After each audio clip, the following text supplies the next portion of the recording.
Claro, tengo que estimar los fondos que va a producir el proyecto en su explotación, los fondos que va a requerir el proyecto, pero estoy hablando de proyectos, estoy hablando de 4, 5, 6, 7, 8 años, 3 años, depende del proyecto. O sea que además yo voy a tener que calendarizar los fondos, tanto los que genera como los absorbe, es decir, ponerlos debajo de un calendario.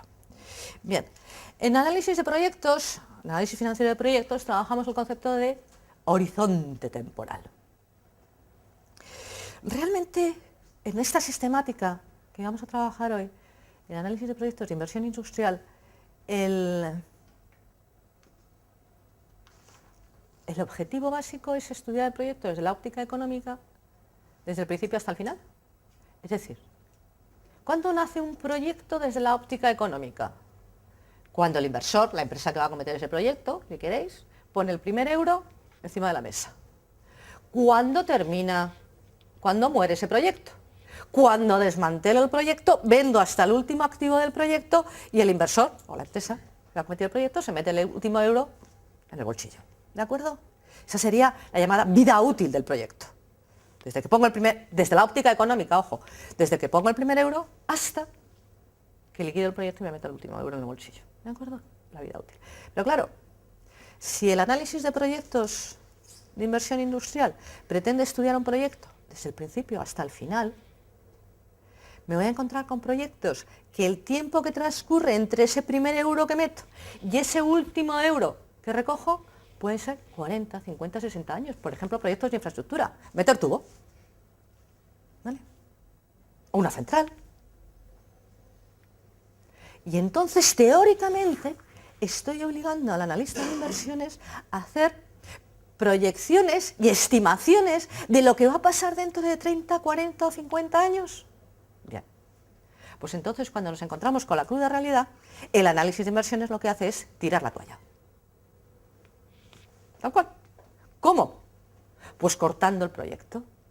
Acortamos el proyecto. Y eso significa que normalmente los proyectos de tan larga duración se les mete tijera. Lo más habitual que he visto yo, por lo menos en las grandes empresas, es a 10 años. A 10 años se mete tijera y no se estudia más. Ya, digamos, se reconocen las dificultades de estimar, de hacer estimaciones a un horizonte más allá de eso. A veces yo en proyectos de infraestructura, cuando la fase de implantación de todos los activos es relativamente larga, claro, 10 años, a lo mejor estoy 6 años, 5 o 6 años metiendo activos, ¿vale? Instalaciones, tubo, obras, etcétera, y resulta que dejo poco tiempo de perspectiva de explotación, ¿vale? Recordad que estamos hablando de una disciplina para tomar una decisión, ¿vale? En los grandes proyectos esto va a consejo. Entonces, le doy un poco más de amplitud y trabajo a 15 años, pero no es habitual, ¿de acuerdo? Normalmente a 10 años se suele meter tijera.